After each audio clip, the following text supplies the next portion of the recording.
찬양대 찬양에 감사드립니다.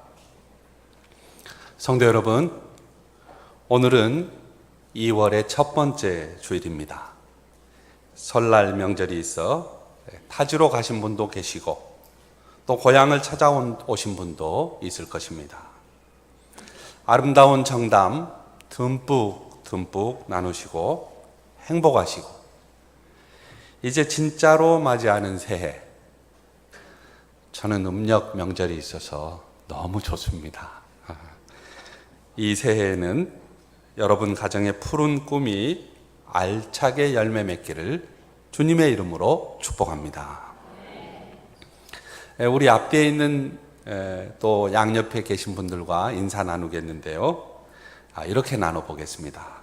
이번 설은 그대와 나 모두 행복했으면 좋겠습니다. 이렇게 이번 설은 그대와 나 모두 행복했으면 좋겠습니다. 이택민 씨의 시 마지막 구절을 제가 따왔습니다. 여러분은 명절을 보내고 가족끼리 어떻게 시간을 보내는지 모르겠습니다. 혹시 스톱, 고 하는 가정이 있을지 모르겠어요. 또 윷놀이 하는 가정도 있겠죠. 또 순천에서는 순천만 습지 둘러보기 등 많이 있을 것입니다. 저는 이번에 밀린 영화를 볼까 합니다. 올해가 3.1운동 100주년의 해인데요. 최근 우리나라 영화 가운데 위안부 문제를 다룬 작품이 많이 등장하기 시작했습니다. 지금 자막에 나오는데요. 왼쪽이 조정래 감독의 귀향, 그리고 가운데가 이나정 감독의 눈길, 그리고 오른쪽이 민규동 감독의 허스토리 등이 모두 위안부 문제를 다루고 있습니다. 또 다른 자막을 하나 보시면 지금 소개되는 영화 I Can Speak, 이것은 일본군 위안부 피해자를 다룬 기존의 영화와는 좀 달리 밝고 산뜻한 코미디 장르로 이렇게 제작이 됐어요. 주인공은 왼쪽에서 두 번째에 있는 남문희 씨입니다. 이분은 이제 구청에 민원을 많이 넣는 민원왕으로 나와요. 이름이 옥분입니다. 그리고 원칙주의자 구급 공무원 민재가 영어 회화를 매개로 해서 운명적으로 엮이는 이야기를 그리고 있어요. 영어로 꼭 해야 할 말이 있다고 한 옥분이라는 여성이 일본군 위안부 피해자였다는 내용이 그 줄거리입니다. 주인공 남문희 배우는 2017년 대종상과 영화상 등에서 여우 주연상을 많이 받았습니다. 그런데 이 I Can Speak의 실제 인물이 김복동 할머니라는 분이에요. 지난 주간 1월 28일 위안부 피해 할머니들의 목소리를 대변해 왔던 김복동 할머니가 향년 93세를 이렇게 기록하고 이제 별세하셨는데요. 2월 1일 날 장례식이 엄수됐습니다. 할머니는 1993년 유엔 인권위원회에 일본군 위안부 피해자로 처음 이 사실을 증언했어요. 그러니까 이때에 증언하기 위해서 영어를 좀 배우려고 한 거예요. 그 영화를 다룬 내용이 I Can Speak입니다. 할머니는 이제 이게 퇴장해도 될 것 같습니다. 할머니는 만 14살이던 1940년에 군복 만드는 공장으로 가야 한다는 말에 속아서 위안소에 던져졌습니다. 그리고 1947년에야 고국으로 돌아왔어요. 근데 정신대 문제대책협의회, 정대협의라고 하는데 거기에 신고 전화가 개통한 이듬해인 1992년에 자신의 피해 사실을 처음 고백했습니다. 이후 할머니는 일본의 잔악상과 그 만행을 알리기 위해 왕성한 활동을 펼쳤습니다. 2012년에는 3월 8일 세계 여성의 날을 맞아 피해자 쉼터에서 함께 살던 길원옥 할머니와 전시 성폭력 피해 여성들을 지원하는 나비 기금을 만들었어요. 그리고 이제 지난해 9월엔 암 투병 중에서도 화해치유재단 해산을 요구하며 외교부 앞에 직접 나와서 시위를 하기도 했습니다. 할머니가 돌아가심에 따라서 우리나라 정부에 등록된 위안부 피해 생존자는 이제 23명이 됐습니다. 할머니의 용기 있는 고백은 한국뿐 아니라 전쟁 피해를 경험한 많은 나라에 큰 파장을 주었습니다. 임종 직전 마지막 당부로 할머니는 자신의 전 재산을 기부했어요. 그리고 통장에는 160만 원이 전부 남아 있을 뿐이었습니다. 휠체어에 의지한 몸으로 일본의 사과를 요구하는 수요 집회에 꼿꼿하게 자리를 지킨 그 모습을 우리나라의 다음 세대들이 많이 지켜보았죠. 우리 후손들이 반드시 일본에게서 사과를 받아낼 일이 이제 남아 있습니다. 할머니는 자신 앞에, 국가 앞에, 역사 앞에, 그리고 다음 세대 앞에 두려움을 극복한 용기 있는 여성으로 아마 기억될 것입니다. 우리가 오늘 함께 읽은 본문은 갈릴리 호수에서 어부 생활을 하고 있던 베드로와 야고보와 요한을 예수님이 제자로 부르시는 장면입니다. 갈릴리 호수를 한번 떠올려 보시기 바랍니다. 하루는 많은 사람이 호숫가에 서 계시는 예수님을 애워싸고 하나님의 말씀을 듣기를 원했습니다. 그때 예수님께서 호숫가에 정박되어진 두 척의 배를 보았어요. 그리고 그 중에 시몬 베드로의 배 위에 올라가셔서 시몬에게 배를 땅에서 조금 떼어놓게 하신 다음에 배에 앉았어요. 그러면 배에 앉으셨고 무리들은 이렇게 호숫가에 있겠죠. 거기에서 군중을 향해서 하나님 나라 말씀을 전하셨습니다. 읽고 말씀을 마치신 예수님께서는 시몬에게 깊은 데로 가서 그물을 내려 고기를 잡으라, 그렇게 말씀하셨어요. 시몬이 대답합니다. 선생님, 저희가 밤새도록 애썼지만 한 마리도 못 잡았습니다.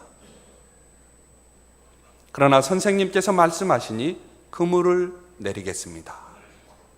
그대로 하였더니 과연 엄청나게 많은 고기가 걸려들어 그물이 찢어질 지경이 되었습니다.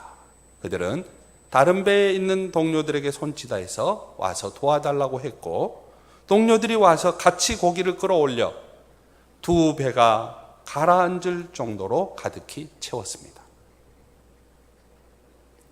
이것을 본 시몬 베드로는 예수님의 발 앞에 엎드려서 말합니다.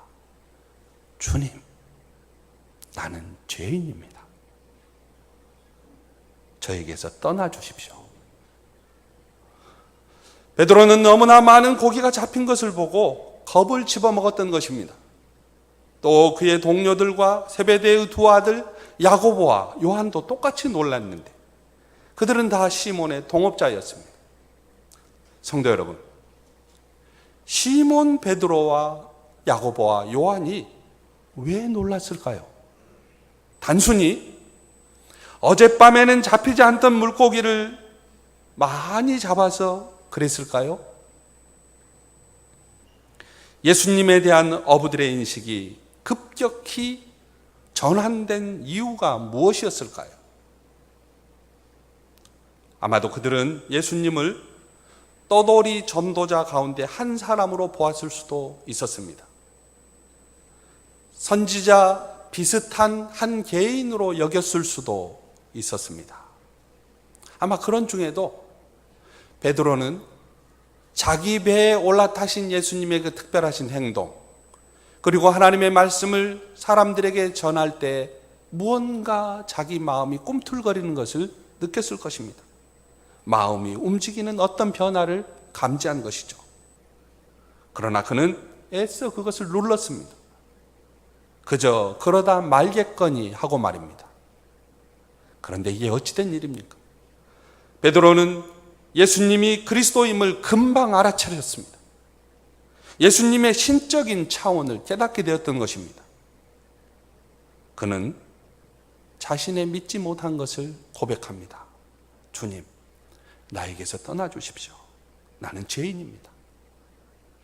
만일 시몬 베드로가 예수님의 말씀을 믿었다면 그는 자기 혼자 그물을 내리지 않았을 것입니다. 그는 지금 자기의 마음을 들여다보시는 그분 앞에 있는 것이에요.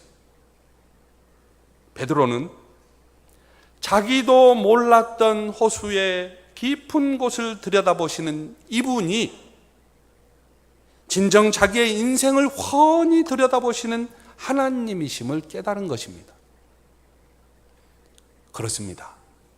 주님은 죄로 가득 찬 인생을 보시는 분이십니다.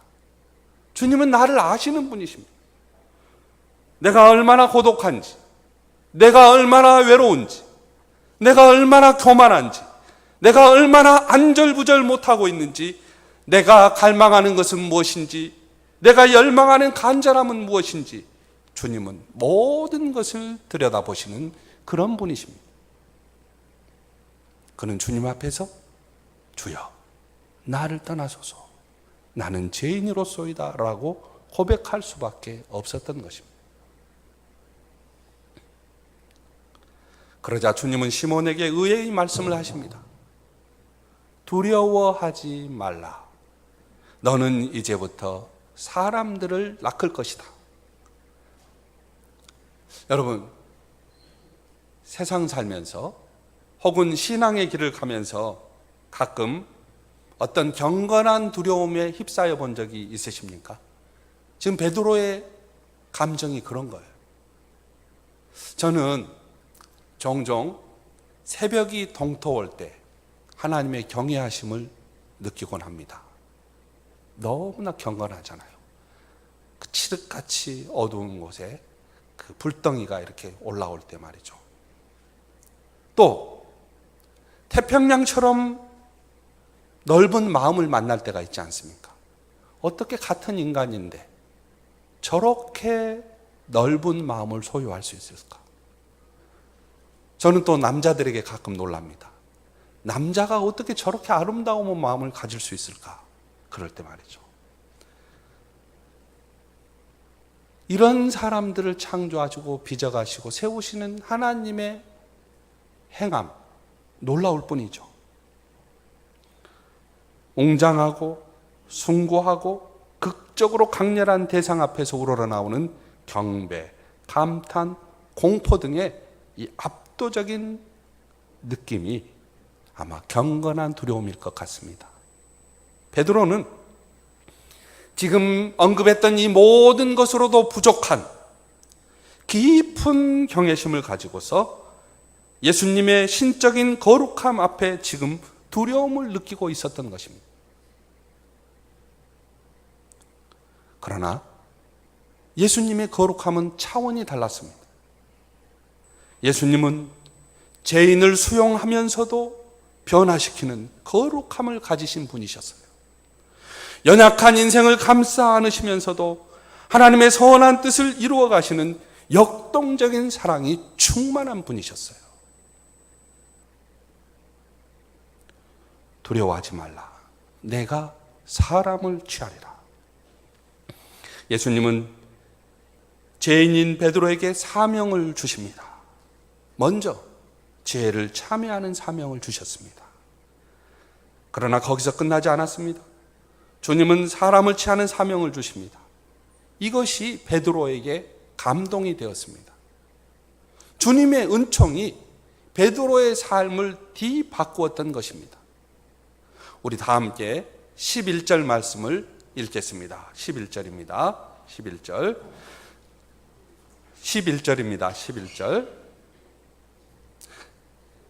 그들이 배들을 육지에 대고 모든 것을 버려두고 예수를 따르니라.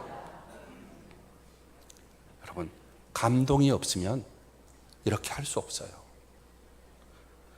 예수님의 부르심이 갈릴리 호수에서 생업을 이어가던 어부들을 새로운 세계로 초대하고 있는 것입니다. 기존의 질서와 작별할 수 있도록 했던 것입니다. 왜 이런 일이 일어나는 것입니까? 하나님이 나에게로 오시기 때문입니다. 하나님의 나라가 첨예하게 저돌적으로 감당할 수 없는 간격으로 침입해서 우리 안으로 들어오기 때문에 그래요. 예수님께서 우리를 부르심은 인간적 의지의 결단이 아닙니다. 하나님의 은총과 성령의 권능에 의존하는 삶의 질서가 거기에 있었기 때문입니다. 두려움 가운데서 주님께 자신의 믿음 없음을 고백했던 시몬 베드로, 그가 나를 떠나소서 나는 죄인입니다라고 자신의 현재를 아뢰었을 때 주님께서는 베드로를 만지시며 이제부터는 사람을 취하라는 사명을 주셨던 것입니다. 그는 예수님의 수석 제자로서 예수님이 가는 곳은 어디든 함께 했던 제자가 되었습니다. 하지만 여러분, 베드로가 항상 그렇게 그 자리를 지켰던 것은 아닙니다. 예수님이 십자가에 달리시기 전 스승이 붙잡혀 고난받고 신문받을 때 그는 예수님을 모른다고 배반하기도 했습니다. 그로 인해 예수님의 부활 이후 베드로의 삶은 의욕을 잃고 폐잔병이 되어 고향으로 내려가 갈릴리 호수에서 고독에 휩싸여 밤새도록 지새야 했던 그 밤이 있었던 것입니다. 그런 베드로에게 부활하신 주님께서 찾아오셔서 그에게 말을 거시고 말씀하실 때 여러분 생각해 보십시오. 정말 온몸에 전율이 일어나지 않았겠습니까? 요한복음 21장 4절 5절에 이런 내용이 있습니다. 다음 날 날이 밝아올 때 예수께서 호숫가에 서 계셨다. 그러나 제자들은 그분이 예수이신 줄 미처 몰랐다. 예수께서 얘들아 무얼 좀 잡았느냐고 물으시자 그들은 아무것도 못 잡았습니다 라고 대답하였다. 이 요한복음 21장 4절 5절이에요. 여러분 생각해 보세요. 내가 왜 그런 사람밖에 되지 않았을까? 예수님을 왜 내가 모른다고 했었을까? 나는 정말 그것밖에 되지 않는 사람인가? 지금 고향으로 돌아와 쓸쓸하게 밤을 지새우고 있는 이 사람들에게 예수님 지금 나타나신 거예요. 얘들아, 무얼 좀 잡았느냐? 그 다음 대화예요. 우리 요한복음 21장 6절 7절 지금 자막을 보면서 한번 읽어보겠습니다. 시작.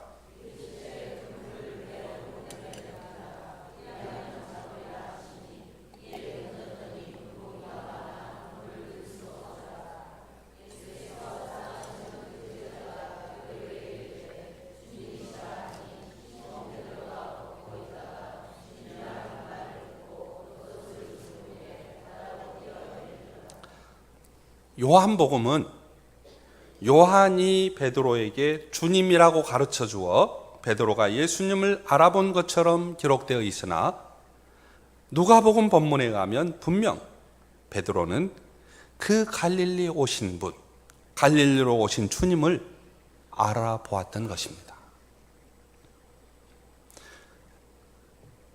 처음 베드로를 제자로 부르실 때와 부활 이후 그를 찾아오신 예수님의 부르심, 여러분 생각해 보십시오. 맨 처음 예수님이 베드로를 제자로 부르실 때 그물을 깊은 데로 내어라, 이렇게 하지 않았습니까? 실망하여 지금 다시 고향으로 돌아가 폐잔병처럼 있는 베드로에게 예수님 찾아오셔서 그물을 배 오른쪽에 내리라고 합니다. 여러분, 이 장면 한번 떠올려 보세요. 같은 장소예요. 그리고 같은 모습입니다. 같은 음성의 말씀입니다. 그 주님이 지금 이야기하세요.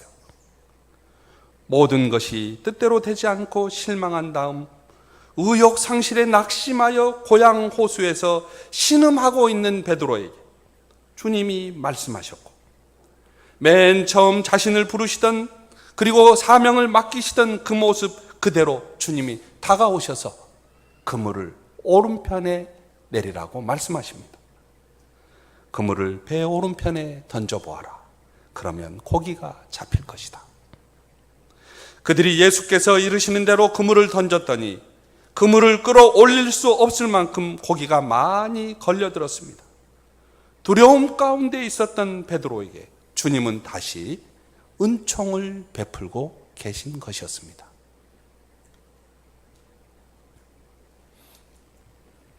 성도 여러분, 하나님께서 여러분을 어떻게 부르셨습니까? 여러분이 처음 주님을 만났던 때의 모습은 어떠했습니까? 또 우리 동명교회 성도들을 한 사람 한 사람 어떻게 부르셨는가요? 창립 30주년이 되는 우리 교회, 그동안 여기까지 어떻게 왔는지 여러분 해고해 보신 적이 있습니까? 그리고 오늘 우리 교회가 앞으로 어떤 모습으로 변화되어야 하겠습니까? 오늘 이제 설날 가정예배 순서지가 지금 준비되어 있어요.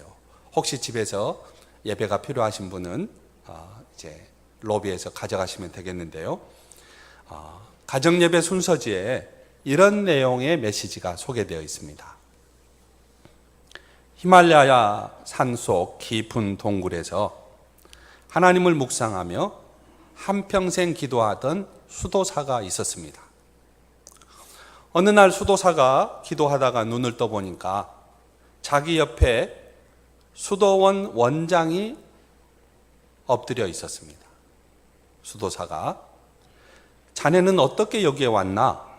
하고 물었더니 원장이 제가 원장으로 있는 수도원은 많은 젊은 사람이 모여 하나님을 찬양하고 기도하고 그리고 경건을 훈련받는 훌륭한 수도원인데 지금은 수도원이 텅텅 비었습니다.